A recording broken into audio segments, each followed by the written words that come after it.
వరంగల్ భద్రకాళి అమ్మవారి ఆలయంలో ఆధ్యాత్మిక శోభ వెల్లువిరిసింది. వరంగల్ పశ్చిమ నియోజకవర్గ ఎమ్మెల్యే నాయని రాజేందర్ రెడ్డి అమ్మవారికి అత్యంత భక్తి శ్రద్ధలతో లక్ష పుష్పార్చన పూజలు నిర్వహించారు. ఆలయానికి విచ్చేసిన ఎమ్మెల్యేకు అర్చకులు సంప్రదాయబద్ధంగా పూర్ణకుంభంతో స్వాగతం పలికారు. వేద మంత్రోచ్చరణల మధ్య అమ్మవారిని దర్శించుకున్న అనంతరం లక్ష పుష్పార్చన కార్యక్రమాన్ని ప్రారంభించారు. రాష్ట్ర ప్రజలందరూ సుఖ సంతోషాలతో సుభిక్షంగా ఉండాలని కోరుకుంటూ లక్షల సంఖ్యలో పుష్పాలతో అమ్మవారిని అభిషేకించారు. ఎన్నిసార్లు చెప్తాడు.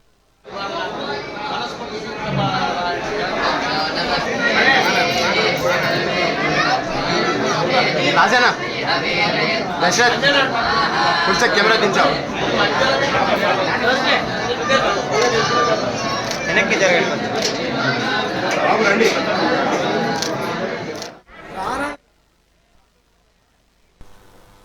మంచిర్యాల జిల్లా మందమర్రి పట్టణంలో శ్రీరామనవమి వేడుకలు అత్యంత వైభవంగా జరిగాయి. పట్టణంలోని మేదరి బస్తీలో గత 20 ఏళ్లుగా వస్తున్న సంప్రదాయాన్ని కొనసాగిస్తూ ఏడాది కూడా శ్రీరాముని విగ్రహ శోభయాత్రను ఘనంగా నిర్వహించారు. పూలతో అలంకరించిన స్వామివారి విగ్రహంతో సుమారు 200 మందికి పైగా హనుమాన్ స్వాములు కాలనీవాసులు కలిసి భారీ ఊరేగింపు చేపట్టారు. మేదరి బస్తీ నుండి ప్రారంభమైన ఈ యాత్ర మందమర్రి బస్టాండ్ మీదుగా స్థానిక శివాలయం వరకు రామనామస్మరణతో భక్తి పార్వశ్యం సాగింది.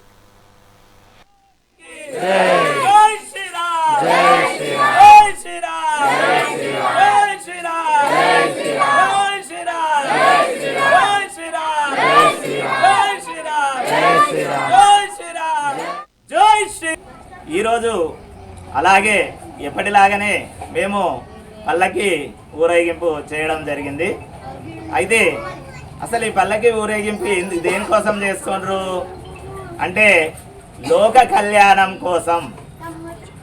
లోక కళ్యాణం ఏం జరుగుతుంది స్వామి, మీరు పల్లకి ఎత్తుకొని అటుగానే తిరుగుతుండ్రు కదా అని ఒక చిన్న డౌట్ రావచ్చు మనకి. మా ఉద్దేశం ఏంటంటే శ్రీరాముని యొక్క గుణగణాలను తెలియపరచడమే మా యొక్క ఉద్దేశం. శ్రీరాముడు అంటే శ్రీరాముడు ఎలా తయారు కావాలి, ముందు సీత యొక్క నిర్మాణం కావాలి. సీతలాగా తయారైనప్పుడు శ్రీరామచంద్రుడు ఆటోమేటిక్గా తయారవుతాడన్న.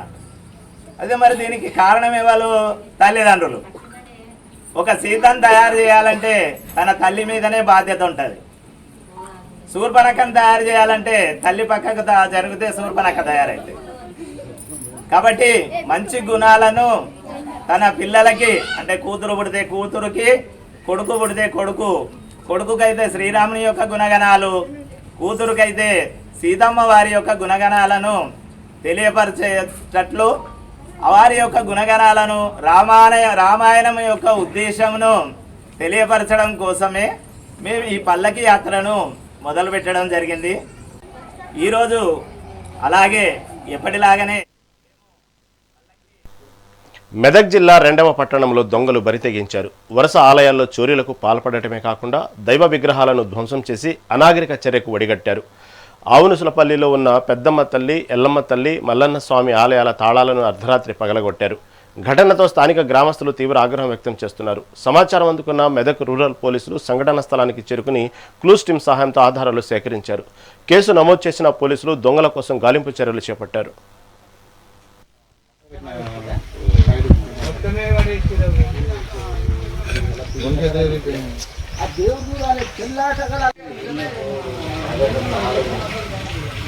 శ్రమలి గ్రామంలో నిన్నటి రోజున రాత్రి సమయంలో మట్టెలు, అమ్మవారికి సంబంధించిన వస్తువులు కొంత అమౌంట్ రూపాయలు ఎత్తుకుపోయినారు.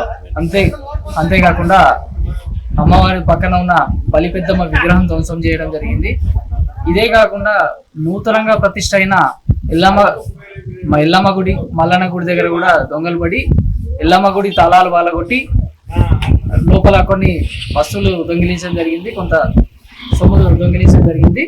ఇదే కాకుండా చాలా రోజుల నుంచి ప్రతిష్ఠించబడి గౌడ సంఘం ఆధ్వర్యంలో నిర్వహించబడుతున్న ఎల్లమ్మ గుడి వద్ద కూడా గుడి తాళాలు పగలగొట్టి అమ్మవారి దగ్గర ఉన్న రూపాయలు దొంగిలించడం జరిగింది. రూపాయలు దొంగిలించడం కాకుండా అమ్మవారి పక్కన ఉన్న పుట్టెల్ల విగ్రహాన్ని పూర్తిగా ధ్వంసం చేసి పగలగొట్టడం జరిగింది.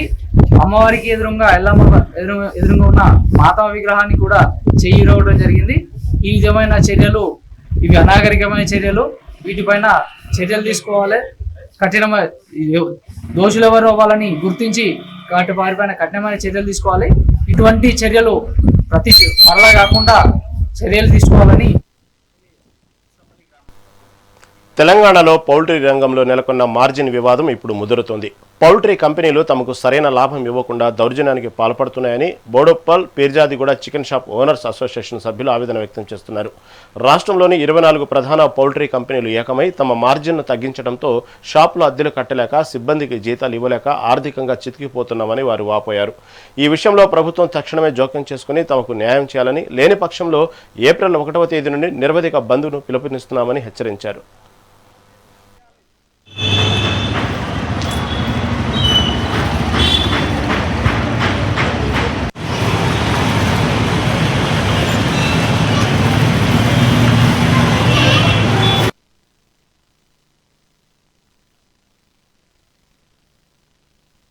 Satish Goud, Peerzadiguda chicken shop union association అధ్యక్షుడిని. ఏవైతే పౌల్ట్రీ రంగంలో ఉన్న కార్పొరేట్ వ్యవస్థలు ఉన్నాయో మాసొంటి రిటైల్ వ్యాపారస్తునికి ఇవ్వాల్సిన మార్జిన్ న్యాయంగా ఇవ్వకుండా మాకు వచ్చే మార్జిన్లో కోత విధించి మమ్మల్ని భారీ నష్టాలకు గురి చేస్తున్నాయి. దయచేసి కంపెనీలకు మేము ఒకటే విజ్ఞప్తి చేస్తున్నాము, రిటైల్ వ్యాపారస్తుడు మీరు తగ్గించిన మార్జిన్ వల్ల అన్ని విధాలుగా నష్టపోతున్నారు. దీన్ని దృష్టిలో ఉంచుకొని సంవత్సరం పెరుగుతున్న షట్టర్ కిరాయిలు, వర్కర్ల జీతాలతోని చికెన్ షాప్ నిర్వహణ చాలా భారంగా మారిందని మేము ఆవేదన వ్యక్తం చేస్తున్నాము. ఏప్రిల్ 1 తారీఖు వరకు కార్పొరేట్ కంపెనీలు దిగొచ్చి మాకు ఇవ్వాల్సిన మార్జిన్ మాకు ఇవ్వకపోతే, మా డిమాండ్లకు ఒప్పుకోకపోతే రాష్ట్ర వ్యాప్తంగా ఇందిరా పార్కు దగ్గర రాష్ట్ర వ్యాప్తంగా చికెన్ షాప్ అసోసియేషన్ మొత్తం ధర్నా చేయడానికి పిలుపునిచ్చినాము. దయచేసి కంపెనీలలో రిటైల్ వ్యాపారస్తుల్ని నష్టపోయే విధంగా చేయొద్దు. ఒక రిటైల్ వ్యాపారస్తుడు మీరు పౌల్ట్రీ ఫారం నుంచి తెచ్చిన కోళ్ళు అమ్మితేనే, రిటైల్ వ్యాపారస్తుడు అమ్మితేనే మీరు లాభాల బాట పట్టిర్రు. కానీ 360 రూపాయలు చికెన్ రేటు పెట్టిర్రు. కస్టమర్ 360 రూపాయలు ఉంది చికెన్ రేటు, షాపులలోకి ఎన్ని డబ్బులు మిగులుతున్నాయని ఒక కస్టమర్ అనుకుంటుండు. కస్టమర్ నష్టపోతుండు, షాపులలో నష్టపోతున్నాం. నా పేరు తిరుపతి గౌడు, బోడుపల్లు ప్లస్ ఒక చింగిచెల్ర బొల్లిగూడ అధ్యక్షుడు అన్న. నేను చికెన్ షాపు నాకు నేను సమస్య ఏంటంటే ఏప్రిల్ 1 తారీఖు రోజు బంద్ పెట్టాలని అనుకుంటున్నాం. అది ఏంటంటే ఒక 24 కంపెనీలు కలిసి మాకు మార్జిన్లు లేకుండా చేస్తున్నారు. మార్జిన్లు అసలు లేవు. గత ఒక 2-3 నెలల నుండి మార్జిన్ లేవన్నా. ఒకప్పుడు 42 రూపీస్ మార్జిన్ వచ్చేది, ఇప్పుడు 22 రూపీస్ మార్చారు. ఆ మార్జిన్ మాకు కావాలని మేము బంద్ పెట్టాలని పిలుపుతున్నాం. ఇది ఇందిరా పార్క్ వరకు పోతుంది అన్న. ఇది ఇంకోటి మాకు ఒక గవర్నమెంట్ కూడా కొద్దిగా చొరవ తీసుకొని మాకు ఈ మార్జిన్ గురించి కొంచెం కంపెనీల గురించి మాట్లాడి మాకు కూడా కొంచెం మార్జిన్ వచ్చేటట్టు చేయండి అన్న.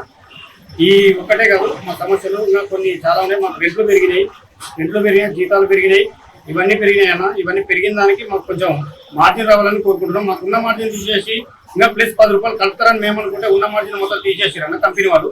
ఈ కంపెనీ తోటి కొద్దిగా ప్రభుత్వం జర చొరవ తీసుకోవాలి. తెలంగాణ ప్రభుత్వం జర చొరవ తీసుకొని మాకు మార్జిన్ వచ్చేటట్టు కొంచెం హెల్ప్ చేయండి అన్న. ఇది ఒక్కటే మేము కోరుకుంటున్నాం. ఇవన్నీ మాకు మార్జిన్లు వస్తే ఈ సమస్యలు కూడా బోర్డులు పెట్టడం కూడా. శ్రీరామనవమి పర్వదినాన్ని పురస్కరించుకుని అల్వాల్ సర్కిల్ పరిధిలో ఆధ్యాత్మిక సందడి నెలకొంది. మల్కాజ్గిరి మాజీ ఎమ్మెల్యే మైనంపల్లి హనుమంతరావు అల్వాల్లో పలు ప్రాంతాల్లో నిర్వహించిన సీతారాముల కళ్యాణ వేడుకల్లో పాల్గొన్నారు. మచ్చబొల్లారం డివిజన్ మాజీ కార్పొరేటర్ రాజ్ జితేంద్రనాథ్ కాంగ్రెస్ ముఖ్య నాయకులతో కలిసి పలు కాలనీల్లోని కళ్యాణ మండపాలను సందర్శించారు. ఈ సందర్భంగా స్వామివారికి ప్రత్యేక పూజలు నిర్వహించి ఆశీస్సులు తీసుకున్నారు. అనంతరం నియోజకవర్గ ప్రజలకు శ్రీరామనవమి శుభాకాంక్షలు తెలిపారు. Sun is also there. Sun is elder. Jai Shri Ram. Jai Shri Ram. Jai Shri Ram. Jai Shri Ram. Jai Shri Ram. Jai. అది ఏముంది మేడం?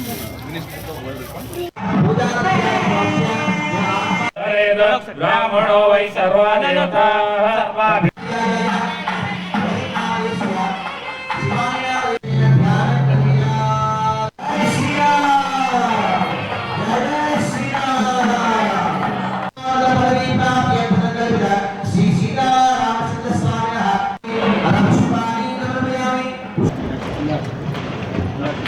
జీవనశైలి అందరికీ అందుబాటులో ఉండే స్వభావమే ఆయన వ్యక్తిగత ప్రయోజనాల కంటే మన సమాజ ప్రయోజన నిర్ణయాల్లో చాలా దృఢత్వం చూపిస్తారు. అధికారంలో ఉన్నప్పటికీ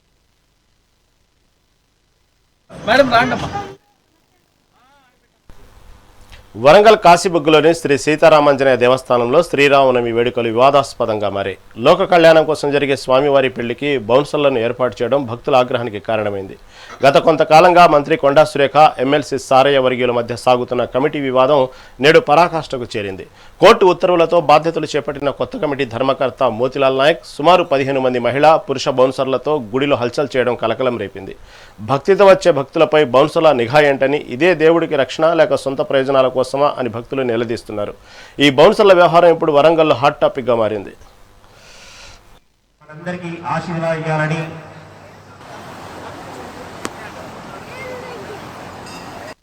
ముహూర్త టైం ఆసనమైంది. సాంబారికి జీలకర్ర బెల్లం, సాంబారికి ముహూర్తం జీలకర్ర బెల్లం. వసుమతి రామ జగద్రక్షిణి. సంవత్సరం వేరే వాళ్ళు పూజ చేస్తూ ఉన్నారు. అక్కడ పరిస్థితుల్లో ఏది మంచిగా లేదని ఇప్పుడు టాక్.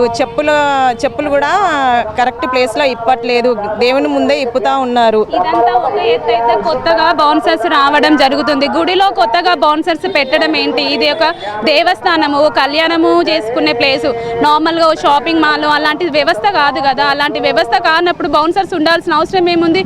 గుడికి ఎంతోమంది వస్తారు, ఎంతోమంది భక్తులు వస్తారు, ఎన్నో విధాలుగా వస్తూ ఉంటారు. వాళ్ళకి కావాల్సిన రిసీవింగ్ ముఖ్యము, అక్కడ కావాల్సినది కార్యక్రమాలు ముఖ్యం. అంతేగాని కొత్తగా బౌన్సర్స్ పెట్టుకోవాల్సిన అవసరం ఏముంది? అసలు అది ఎందుకు పెట్టాల్సి వచ్చింది, ప్రాబ్లం ఏంటి అనేది అది మాకు తెలియడం. సంవత్సరం వేరే వాళ్ళు పూజ మేము ప్రతి ఇయర్ ఇప్పుడు గత 20 సంవత్సరాల నుంచి రామాలయంకి వెళ్తున్నాము. అక్కడ ఏం జరిగినా కానీ మా ఆధ్వర్యంలోనే జరిగేది. ఎందుకంటే భక్తులు ఎవరైతే ఉన్నారో వాళ్ళకి ప్రిఫరెన్స్ ఇచ్చి వాళ్ళతోనే అన్ని చేపించేవాళ్ళు. ఈ ఇయర్ మాత్రం కొత్తగా కమిటీ అని చెప్పేసి 5 మెంబర్స్ని పేరు చేసుకొని అక్కడ ఫ్లెక్సీలు పెట్టుకొని పాత వాళ్ళని ఎవరిని పిలవకుండా కొత్త వాళ్ళమే అని చెప్పేసి మమ్మల్ని కనీసం మీరు ఉన్నారు అని చెప్పేసి మాకు ఇంటిమేషన్ కూడా ఇవ్వకుండా చేసి వాళ్ళు బౌన్సర్లను పెట్టడము, మమ్మల్ని లోపలికి వచ్చినా కానీ సరిగా రిసీవింగ్ చేసుకోకపోవడము, చెప్పులు ఇప్పడము, ఇలాంటివి చేస్తున్నారు. గత 20 సంవత్సరాల నుంచి మేమే చేస్తున్నాము. ప్రతిదీ ఇప్పుడు సీతారాముల కళ్యాణం అనే కాదు, సుబ్రహ్మణ్య షష్ఠి అయినా, వినాయక చవితికైనా, ఉగాదికైనా, ప్రతి పండుగకైనా మేము ముందుండి చేసేవాళ్ళం. అలాంటిది ఇవాటి రోజున ఏ భక్తులు లేకుండా కనీసం వాడలో ఉన్న వాళ్ళని కూడా, పక్కన ఉన్న వాళ్ళని కూడా పిలవకుండా ఇలాంటి పనులు చేస్తున్నారు. ఇది ఎంతవరకు కరెక్ట్? అసలు బౌన్సర్లు రావడానికి కారణం ఏంటి? ఎందుకు వచ్చిండ్రు వాళ్ళు? ఈ రాజకీయం, గుడి దగ్గర రాజకీయం ఏంటి? అసలు గుడి దగ్గర రాజకీయం చేయాల్సిన అవసరం ఏంటి? మేము ఏమన్నా వచ్చి మీ మీద దౌర్జన్యం చేస్తామని బౌన్సర్లను పెట్టుకున్నారా? మేము ప్రతి శ్రీరామనవమి పర్వదినాన్ని పురస్కరించుకుని మహబూబ్ నగర్ జిల్లా కేంద్రంలో ఆధ్యాత్మిక వాతావరణం నెలకొంది. నగరంలోని టీచర్ కాలనీలో వెలిసిన శ్రీ రామాలయ దేవాలయంలో నిర్వహించిన ఉత్సవాల్లో ప్రభుత్వ విప్, స్థానిక ఎమ్మెల్యే ఎన్ఎం శ్రీనివాసరెడ్డి ముఖ్య అతిథిగా పాల్గొన్నారు. ఈ సందర్భంగా స్వామివారిని దర్శించుకుని భక్తి శ్రద్ధలతో ప్రత్యేక పూజలు నిర్వహించారు. శ్రీ సీతారాముల భారతీయ సంస్కృతికి ఆదర్శ దంపతులు నిదర్శనమని ఎమ్మెల్యే అన్నారు. లోక కళ్యాణం కోసం అవతరించిన శ్రీరాముడు ధర్మస్థాపన చేసిన మహోన్నత వ్యక్తి అని, సీతాదేవి సహనానికి ప్రతీక అని కొనియాడారు.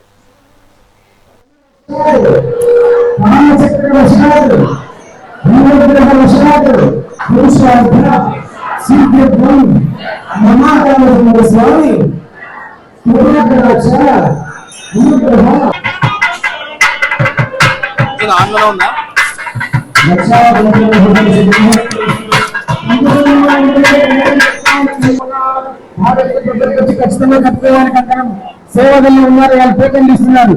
వాళ్ళని కూడా 2 నిమిషాలు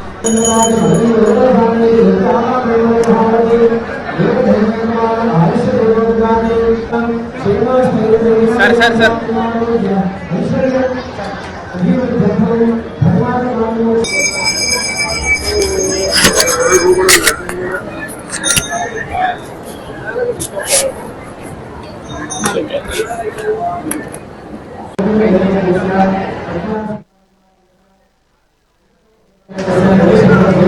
శ్రీరామనవమి శుభాకాంక్షలు. టీచర్స్ కాలనీలో ఉన్న రామాలయానికి ప్రతి సంవత్సరం అసంఖ్యాకంగా భక్తులు ఇచ్చేసి ఇక్కడ కన్నుల పండుగగా జరిగే సీతారామచంద్ర స్వామి కళ్యాణ మహోత్సవాలను తిలకించి స్వామివారి అనుగ్రహం పొందడానికి ఈ చుట్టుముట్టు కాలనీ వాళ్ళందరూ కూడా ఇక్కడికి వస్తూ ఉంటారు. నేను కూడా ప్రతి సంవత్సరం సీతారామ కళ్యాణం సందర్భంగా వచ్చి ఆశీర్వాదం తీసుకొని వారి దయకు ఆనవాయితీ. అలాగే ఈ రోజు కూడా ఇక్కడికి రావడం జరిగింది. అందరికీ కూడా శ్రీరామనవమి శుభాకాంక్షలు. శ్రీరామనవమి శుభాకాంక్షలు. టీచర్స్ కాలనీలో ఉన్న పోలీసులు ఎంత నిఘా పెంచుతున్నా నేరగాళ్లు అంతకుమించి కొత్త దారులో మోసాలకు పాల్పడుతున్నారు. తాజాగా సైబరాబాద్ పరిధిలో జూమ్ కార్ యాప్ వేదికగా ఒక వినూత్న మోసం వెలుగులోకి వచ్చింది. BHL పరిధికి చెందిన సుమన్ అనే వ్యక్తికి చెందిన ఐక్రాన్ కారును మహమ్మద్ నజీర్ అనే వ్యక్తి తప్పుడు ఆధార్ కార్డుతో జనవరి 27న బుక్ చేసుకున్నాడు. ఏపీలో పెళ్లికి వెళ్లి వస్తానని చెప్పి కారు తీసుకువెళ్లిన నజీర్ ఏకంగా పంజాబ్లోని అమృత్సర్కు వెళ్లి అక్కడ 11.50 లక్షలకు కారును విక్రయించాడు. కారు తిరిగి రాకపోవడంతో బాధితుడు చందానగర్ పోలీసులను ఆశ్రయించగా GPS ట్రాకింగ్ ద్వారా కారు అమృత్సర్లో ఉన్నట్లు గుర్తించారు. అయితే అక్కడికి వెళ్లి చూసేసరికి కారు తీవ్రంగా దెబ్బతిన్న స్థితిలో కనిపించింది. సెల్ఫ్ డ్రైవ్ యాప్ల ద్వారా వాహనాలు ఇచ్చే యజమానులు అప్రమత్తంగా ఉండాలని, లేని పక్షంలో సంబంధించినటువంటి మధ్యతరగతి వారు కోలుకోలేని విధంగా నష్టపోతారని బాధితుడు ఆవేదన వ్యక్తం చేస్తున్నారు. చందనగర్లో నేను జూమ్ కార్ యాప్లో నా high cross vehicle, high end vehicle Zoom car యాప్లో పెట్టినాను. సో యాప్లో పెట్టిన 1 వీకే నా కార్ జూమ్ కార్ యాప్ నుంచి ఒక అతను బుక్ చేసుకున్నాడు, మొహమ్మద్ నజీర్ అని చెప్పి. అతను బుక్ చేసుకున్న 1 డేకే 24 అవర్స్ తర్వాత నా వెహికల్ని సేమ్ యాప్ నుంచి తీసుకెళ్ళి బండిని ఇక్కడ మన పంజాబ్లో అమ్మేశాడు బండిని. సో నేను జూమ్ కార్కి ఇంటిమేషన్ బండి తీసుకెళ్ళినప్పటి నుంచి బండి అవుట్ ఆఫ్ స్టేషన్ వెళ్తున్న ఇంటిమేషన్ ఇచ్చినా కానీ వాళ్ళ యాప్ నుంచి మీకు ఎట్లాంటి హెల్ప్ రాదు, వాళ్ళు హెల్ప్ చేయరు. అండ్ ఆ బండి దొంగతనం అయిందని నా ట్రాకర్ త్రూ నాకు తెలిసింది. దాన్ని నేను వాళ్ళకి హెల్ప్ లైన్ త్రూ వాళ్ళకి చెప్పినా అక్కడి నుంచి వాళ్ళు ఏం కాదు మేము చూసుకుంటాం అని 24 అవర్స్లో వెహికల్ తీసుకొచ్చి ఇస్తామని చెప్పినారు. నా బండి 27కి బుక్ అయింది, ఈరోజు మార్చ్ 26. ఇప్పటి వరకు వాళ్ళకి ఫోన్లు చేసినా ఎవడో దగ్గరకు వచ్చి మీ బండి మేము తీసుకొస్తామని చెప్పాడు. 26 జాన్ రోజు నా బండి బుక్ చేసుకున్నాడు. ఫస్ట్ రోజు నాకు బండి ట్రాకర్ వచ్చేసి పంజాబ్ బటిండా ఏరియాలో దొరికింది. అది కూడా యాక్సిడెంట్ అయ్యి దేనికి టోటల్ లాస్ కండిషన్లో దొరికింది బండిని. సో ఇప్పటి వరకు బండి దగ్గరికి వెళ్ళిన వాళ్ళు లేరు. బండి గురించి ఎన్నిసార్లు ఫోన్ చేసినా యాప్ నుంచి ఎట్లాంటి రెస్పాన్స్ రాదు. మనం పేమెంట్ గురించి అడిగితే పేమెంట్ గురించి మాట్లాడారు, మేము చూస్తామంటారు. ఒక హోస్ట్ యాప్ నుంచి మీకు మెయిల్ వస్తుంది. దానికి మెయిల్ వస్తే వాళ్ళు ఏం చెప్తారంటే వెయిట్ చేయండి, మేము దాని మీద ప్రాసెస్ చేస్తున్నామంటారు. ఇప్పుడు 2 నెలలు అవుతుంది, ఇంకా వెయిట్ చేయమని చెప్తున్నారు. ఇప్పుడు నా మీడియా మిత్రులకు ఆ మెసేజ్లు, ఆ జీమెయిల్ ఐడీస్ ఎన్నిసార్లు ఫోన్ చేసినాను, నా వెహికల్ కండిషన్ ఎక్కడుంది, ఎక్కడ దొరికింది. అండ్ దీని మీద నేను బై గాడ్స్ గ్రేస్ మన చందనగర్ PS హెల్ప్ తోటి నేను ఆ బండిని ఇక్కడి నుంచి వాళ్ళ PS వాళ్ళు వచ్చి నాకు పంజాబ్లో హెల్ప్ చేసి ఆ బండిని రికవర్ చేయడానికి చాలా బాగా హెల్ప్ చేశారు. భాగ్యనగరంలో శ్రీరామనవమి వేడుకలు అత్యంత భక్తి శ్రద్ధలతో జరుగుతున్నాయి. కూకట్పల్లిలోని సుమారు 435 ఏళ్ల ఘన చరిత్ర కలిగిన పురాతన రామాలయంలో శ్రీ సీతారామచంద్ర స్వామి కళ్యాణ మహోత్సవం అంగరంగ వైభవంగా నిర్వహిస్తున్నారు. ఉత్సవ విగ్రహాలను అర్చకులు మంగళ వాయిద్యాల నడుమ ఊరేగింపుగా కళ్యాణ మండపానికి తీసుకొచ్చారు. ఈ ఆధ్యాత్మిక వేడుకకు Kukatpally MLA Madhavaram Krishna Rao, Serilingampally MLA Arikapudi Gandhi, MLC Naveen హాజరై స్వామివారి కళ్యాణాన్ని కనులారా వీక్షించారు. అనంతరం భక్తులకు భారీ స్థాయిలో తీర్థ ప్రసాదాల పంపిణీ కార్యక్రమాన్ని నిర్వహించారు.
శ్రీరామనవమి వేడుకలు అత్యంత భక్తి శ్రద్ధలతో జరిగాయి. పాత హౌసింగ్ బోర్డు కాలనీలోని శ్రీ సీతారామాంజనేయ దేవాలయం అలాగే తిరుపల్లి రామాలయాన్ని జిల్లా కలెక్టర్ రాజర్షిష సందర్శించి ప్రత్యేక పూజా కార్యక్రమాలు నిర్వహించారు. ఈ వేడుకల్లో జిల్లా SP అఖిల్ మహాజన్, ఎమ్మెల్యే పాయల శంకర్, తహసీల్దార్ శ్రీదేవి కూడా పాల్గొని స్వామివారి ఆశీస్సులు తీసుకున్నారు. ఈ సందర్భంగా ఆలయాల్లో సీతారాముల కళ్యాణోత్సవం వైభవంగా సాగింది. జిల్లా ఉన్నతాధికారులు, ప్రజాప్రతినిధుల రాకతో ఆలయ ప్రాంగణాలు సందడిగా మారాయి.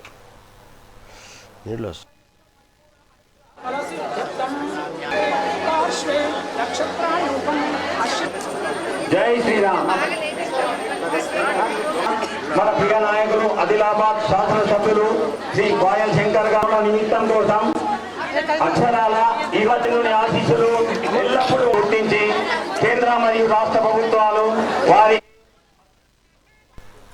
కల్వకుంట్ల కవిత మాట్లాడుతున్నారు మీడియా ద్వారా లైవ్ ద్వారా రిజల్ట్ తీసుకొచ్చినాం, పేద ప్రజలకు న్యాయం చేసినాం. అంటే మీకు ఎందుకు ఈ మాట చెప్తా ఉన్నా అంటే ఒక శక్తి కలిగినటువంటి సంస్థ, నిజంగా మనసులో ప్రజలకు మంచి జరగాలని కోరుకునేటటువంటి వ్యక్తులు, అటువంటి శక్తులు ఈ రాష్ట్రానికి అవసరం. కాబట్టి ఖచ్చితంగా పొలిటికల్ పార్టీ పెడతా ఉన్నాం. ఈరోజు శ్రీరామనవమి మంచి రోజు కాబట్టి మీ అందరికీ ఈ మాట చెప్పాలని చెప్పి, అది కూడా నిజామాబాద్ గడ్డ నుంచే మా సొంత ఊరు నుండే చెప్పాలని మిమ్మల్ని అందరికీ కూడా రిక్వెస్ట్ చేయడం జరిగింది. ఏప్రిల్ 25వ తారీఖు నాడు ఉదయం 10 గంటలకు ముహూర్తం ఉన్నది. కాకపోతే పొద్దున్నే 10కే ఉంది ముహూర్తం కాబట్టి మా కార్యకర్తలతో చేసుకుంటా ఉన్నాం. మేడ్చల్లో మునీరాబాద్ అనేటటువంటి ఒక ఊరిలో, మేడ్చల్లో మునీరాబాద్ అనేటటువంటి ఒక ప్లేస్లో ORR దగ్గర ఉంటుంది. చాలా పెద్ద ఫంక్షన్ హాల్ దొరికింది, 20 ఎకరాలు ఉన్నట్టుంది. మా కార్యకర్తల కాడికే ఒక 30-35 వేల మంది పడతారు. మిగతా జనరల్గా పబ్లిక్ మీటింగ్ మళ్ళీ పెట్టుకుంటాం పొద్దున 10కి కాబట్టి మా జాగృతి వాళ్ళు సిస్టమేటిక్ కార్యకర్తలు, ప్రతి గ్రామంలో ఉన్నటువంటి జాగృతి కార్యకర్తలు, ఉద్యమకారులు, ప్రజాస్వామ్యవాదులు, ఈ రాష్ట్రంలో రాజకీయాల్లో మార్పు రావాలనుకునే వాళ్ళందరినీ కూడా మనస్ఫూర్తిగా ఆహ్వానిస్తూ ఉన్నాం. ఏప్రిల్ 25వ తారీఖు, వచ్చే నెల ఏప్రిల్ 25వ తారీఖు నాడు మార్నింగ్ 10 o'clockకి మేము జెండా ఆవిష్కరణ చేసి మా పార్టీ పేరు చెప్తాము. మంచి ముహూర్తం ఉంది, మీ అందరికీ తెలుసు నేను ముహూర్తాలని బలంగా నమ్ముతా. మరి కాలానుగుణంగా పనులు చేస్తే ప్రజలకు కలిసి వస్తుందని నేను బలంగా నమ్ముతున్నా కాబట్టి ఆ ఉదయం పూట అయినా తీసుకోవడం జరిగింది. ఆ మొత్తం డీటెయిల్స్ అన్నీ కూడా ట్విట్టర్లో, ఫేస్బుక్లో, వాట్సాప్లో మళ్ళీ మీకు లొకేషన్తో సహా, ఆ హాల్ పేరు ఆద్య కన్వెన్షన్, అద్వయ కన్వెన్షన్, మునీరాబాద్. మార్నింగ్ 8 కల్లా మన కార్యకర్తలందరూ చేరుకోవాలి. ఎందుకంటే 8 నుంచి మనం అందరం కొంత మాట ముచ్చట వేసుకొని 10కి ముహూర్తం ఉంటుంది కాబట్టి 10కి లాంచ్ చేసుకుందాం. ఆ మొత్తం 18 ఎకరాల్లో కూడా మరి ప్రాంగణాలు ఎట్లుండాలి, స్టేజ్ ఎట్లుండాలి, మేము మా ప్రాంగణానికి ఎవరి పేరు పెట్టుకుంటాం. ఎందుకంటే మేము జయశంకర్ సార్ని ప్రాణంగా కొలుసుకుంటాం, మీ అందరికీ తెలిసిందే. జయశంకర్ సార్ పెట్టుకుంటాం, ఇంకా చాలా పేర్లు ఉన్నాయి, చాలామందిని గౌరవించేది ఉంది.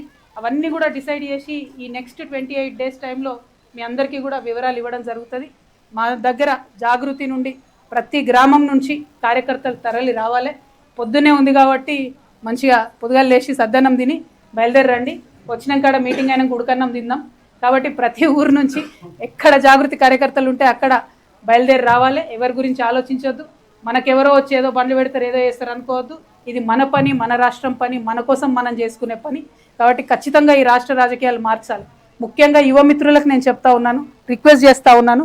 మరి మనము తెలంగాణ వచ్చినప్పటి నుంచి కూడా ఇంకా కూడా జాబ్ల కోసం వెయిట్ చేస్తున్నటువంటి పరిస్థితి ఉంది ఇప్పటి వరకు కూడా. మరి యువ మిత్రుల కోసం ఏం చేయబోతా ఉంది కొత్త పార్టీ అని ఆ రోజు చెప్పబోతా ఉన్నాం. యువతకు, మహిళలకు పెద్ద ఎత్తున ప్రాధాన్యత ఉంటుంది కాబట్టి యువ మిత్రులు, మా ఆడబిడ్డలు, ప్రత్యేకించి మా ఆడబిడ్డలను నేను రిక్వెస్ట్ చేస్తూ ఉన్నా. మగవాళ్ళు చేసే రాజకీయాన్ని ఇన్ని రోజులు చూసినాం, మగవాళ్ళు నడిపినటువంటి పార్టీలు ఇన్ని రోజులు చూసినాం. మన బిడ్డ జాబ్ కోసం ఎదురు చూడాలి, మన ఇంటికి వచ్చే లోన్ కోసం ఎదురు చూడాలి,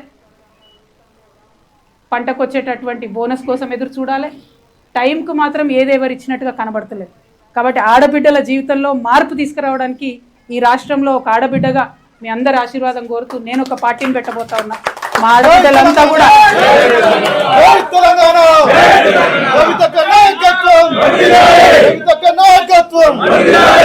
ఆడబిడ్డలంతా కూడా ప్రతి ఊరు నుండి కూడా తరలి రావాలని చెప్పి నేను రిక్వెస్ట్ చేస్తూ ఉన్నాను. ఎందుకంటే జాగృతి నుండి ఎన్ని కార్యక్రమాలు చేసినామో ఆడబిడ్డలకి మీ అందరి దృష్టిలో ఉన్నది. మళ్ళీ కూడా గుర్తు చేసుకుందాం అన్నాడు. నిజమైనటువంటి మార్పు ఎట్లా తీసుకొస్తామో ఖచ్చితంగా ఈ రాష్ట్ర రాజకీయాల్లో చూపించాలి. అదేవిధంగా మా బీసీ బిడ్డలకు మీకు తెలుసు ఎంత కొట్లాడుతున్నామో మనం బీసీ బిల్లు సాధించుకోవడానికి. కాబట్టి బీసీ బిల్లు సాధించుకోవాలంటే స్వచ్ఛమైనటువంటి శక్తులు, నీతి ఉన్నటువంటి శక్తులు, జాగృతి లాంటి శక్తులతోనే సాధ్యమవుతుంది. కాబట్టి ప్రతి ఊరు నుండి బీసీ బిడ్డలు ఆ మీటింగ్కి తరలి రావాలని కోరుతా ఉన్నాను. అట్లానే మా దళిత బిడ్డలు అనేక కార్యక్రమాలు చేసినాం. ఎక్కడ ఆకృత్యాలు జరిగితే అక్కడ వచ్చి మీ వెంట నిలబడ్డాం. రాజ్యాంగంలో మనకున్నటువంటి హక్కుల్ని పరిరక్షించుకొని ఆత్మగౌరవంతో కూడినటువంటి అభివృద్ధి రావాలని మీకోసం పాటుపడుతూ అసెంబ్లీలో అంబేద్కర్ గారి విగ్రహాన్ని పెట్టాలని కొట్లాడినటువంటి ఏకైక సంస్థ జాగృతి. మరి ఆ సంస్థ ఇవాళ పార్టీగా మారబోతా ఉంది. కాబట్టి ప్రతి గ్రామం నుంచి దళిత బిడ్డలు తరలి రావాలని కోరుతా ఉన్నాను. ఎస్సీ ఎస్టీ బిడ్డలు ఎవరైతే ఉన్నారో, ప్రధానంగా మా లంబాడ బిడ్డలు, మీకు తెలుసు మొన్న మనం హాతీరామ్ మఠంని కాపాడడంతో మొదలు పెట్టుకుంటే అనేక కార్యక్రమాలు చేసుకున్నాం. మరి మా లంబాడ బిడ్డలు ప్రతి తండా నుంచి తరలి రావాలని కోరుతా ఉన్నాం. మా ఆదివాసీ బిడ్డలు ఉన్నారు. ఎరకల నాంచారమ్మని ఎవరు గుర్తు చేయలేదు. కొమరం భీం విగ్రహాన్ని పెట్టాలని ఉద్యమ కాలంలో పోతే అరెస్ట్ అయినటువంటి వ్యక్తిగా ఇవాళ నేను మిమ్మల్ని కోరుతా ఉన్నాను. సమ్మక్క సారలమ్మల రాజ్యం తీసుకురావాలని ఆరాటపడేటటువంటి వ్యక్తిగా మిమ్మల్ని కోరుతా ఉన్నాను.